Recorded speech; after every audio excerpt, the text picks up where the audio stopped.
One of the strongest points of this home is the whole rear entertaining part to the home. So for us, we've integrated not only landscape audio, we've integrated the lighting from the pool into the fire pit area, so at night this place really comes to life.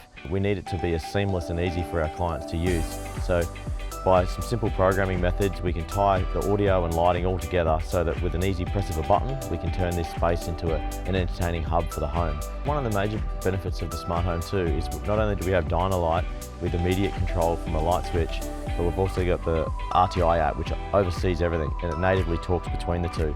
So whether it be from a smartphone or an iPad like this, we can also go to the native Dynalite switch, and from there we can do individual lighting control for setting up a whole lighting scene and really set the space up to be used by our clients. We're creating an ambient theme for our clients to really enjoy this space, especially on the southeast Queensland. We've got great weather where we push our entertaining outside, and that was one of the key points to us delivering a home like this, is really focusing on this area as a major selling point.